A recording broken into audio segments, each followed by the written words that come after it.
5 seconds.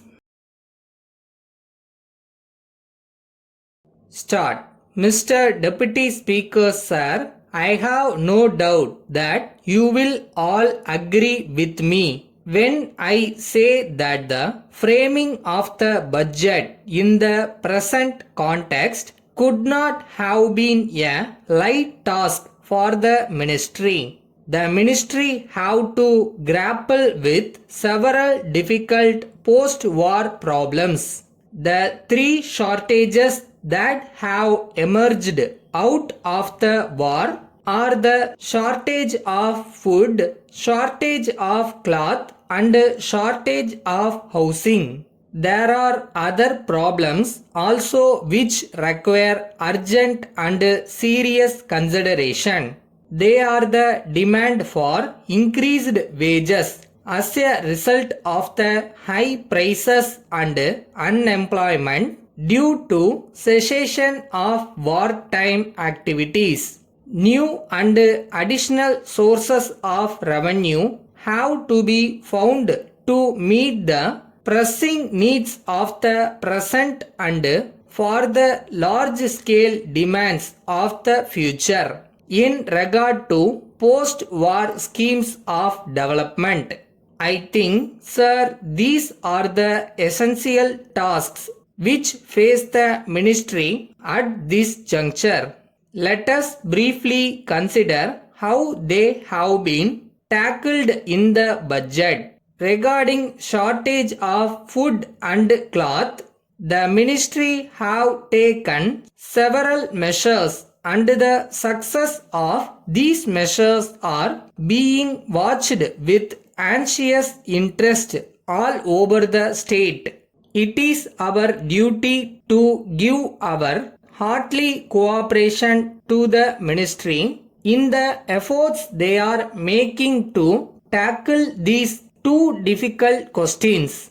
The next matter that needs urgent attention is the demand for increased wages, which is coming from all quarters. Strikes have become the order of the day.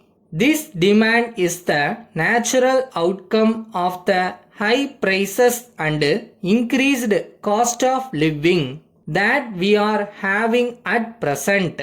Government must take prompt steps to control prices of all essential articles of daily necessity and reduce the cost of living. Otherwise, they must be prepared to spend large sums of money to satisfy the legitimate demand of the men in the lower grades of service.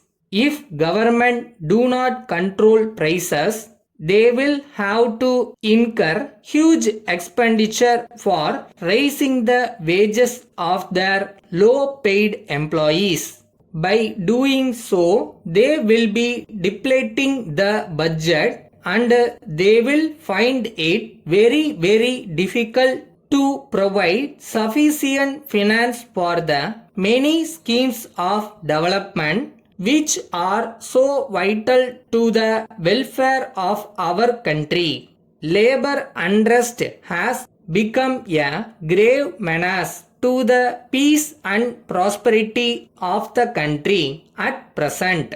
Some of the labor leaders are exploiting the economic grievances of the workers and are creating quite a dangerous situation.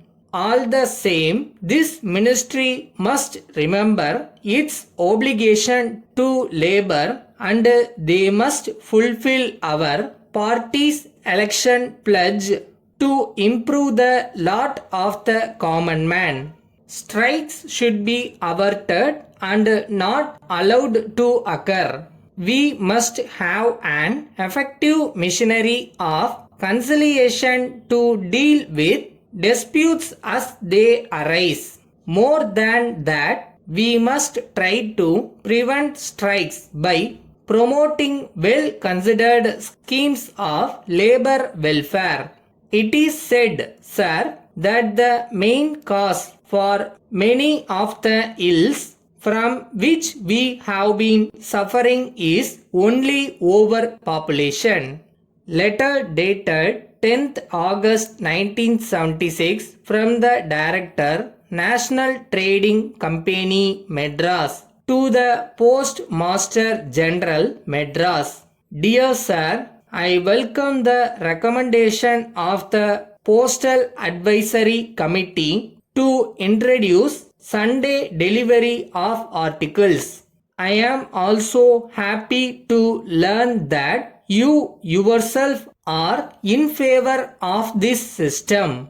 But I understand that there is hesitation on your part simply because this is not done in other countries. Let me ask a question. Why not we set a good example to other countries to emulate?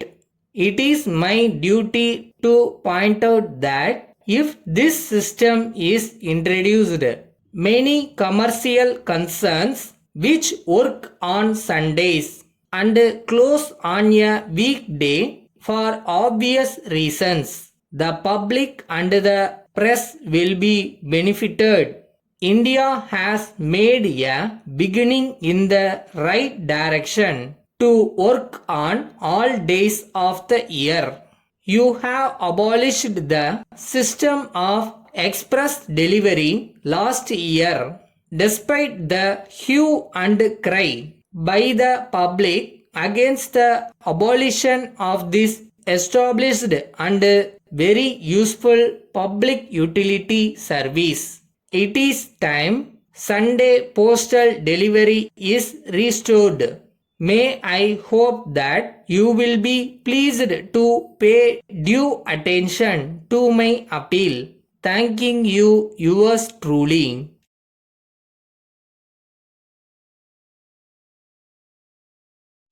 உங்ககிட்ட என்ன இருக்குன்றது முக்கியம் இல்ல, உங்களால என்ன செய்ய முடியும்ன்றதுதான் முக்கியம்.